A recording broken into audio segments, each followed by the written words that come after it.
उत्तर प्रदेशात गंगा एक्सप्रेसवेवरती लढाऊ विमानांचं night landing, Rafale, jaguar, Miraj सारख्या लढाऊ विमानांची हवाई प्रात्यक्षिकं, भारतीय वायुसेनाचा पाकिस्तानला इशारा। भारतीय हल्ल्याच्या भीतीनं पीओकेतले मदरसे बंद, हॉटेल, गेस्ट हाऊसचा ताबा पाकिस्तानी सैन्याकडे, तर पाकिस्ताननं पोचलेल्या अतिरेक्यांची पीओकेतून पळापळ। भारताकडून पाकिस्तानी नागरिकांना परत पाठवण्याची प्रक्रिया सुरू, मात्र भारतीय पासपोर्ट असलेल्या नागरिकांना पाककडून प्रवेशबंदी। भारतात लग्न केल्यानं आपल्याच मुलांना सोडून पाकिस्तानात परत जाण्याची आईवर वेळ। लष्कर-ए तोयबाचा दहशतवादी हाफिज सईदचं लोकेशन बदलण्यात आल्याची माहिती। पाक लष्कराच्या केंट परिसर हाफिजचा नवा अड्डा। ISIS आणि पाक लष्करानं हाफिजला सुरक्षित ठिकाणी नेल्याची माहिती। पाकिस्तानातल्या राजकारणामध्ये ट्विस्ट। लष्कर प्रमुख आसिफ मुनीर आणि पंतप्रधान शहबाज शरीफ यांच्याकडून माजी पंतप्रधान इम्रान खान यांच्याकडे मदतीची याचना। इम्रान खान सध्या तुरुंगात। भारताकडून पाकिस्तानला आणखी एक धक्का। पाकिस्तानचे पंतप्रधान शहबाज शरीफांचं YouTube अकाउंट भारताकडून लॉक, तर माजी पंतप्रधान इम्रान खानचं Instagram अकाउंटही बंद।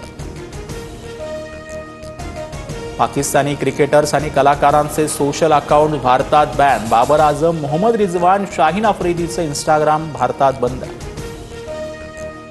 दहशतवादावरून हात झटकणाऱ्या पाकिस्तानची एका आठवड्यात दोनदा कबुली। पाकिस्ताननं भूतकाळात दहशतवादी गटांना मदत पुरवली होती।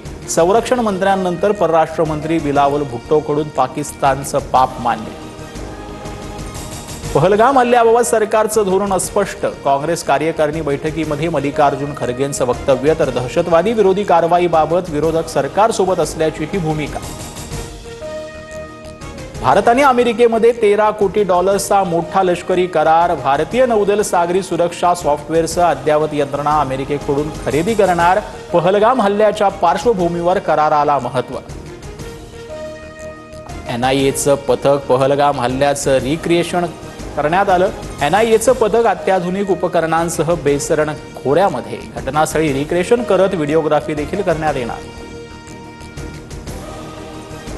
पर्यटनासाठी प्रसिद्ध असलेल्या हिमाचलमधील कुलू जिल्ह्यात बॉम्बस्फोटाची धमकी। सरकारी कार्यालय, सार्वजनिक ठिकाणी बॉम्बस्फोटाबाबत धमकीचा आपत्कालीन विभागाला ईमेल। पोलीस प्रशासन आणि सैन्य दल अलर्टवर।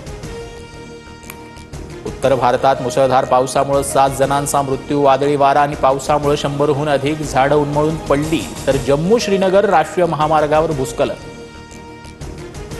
मुख्यमंत्री व्हावं असं मलाही वाटतं, पण तसं झालं नाही। पण एक ना एक दिवस मी मुख्यमंत्री होईन। उपमुख्यमंत्री पदाची राहण्याची हॅट्रिक करणाऱ्या अजित पवारांकडून खंत व्यक्त।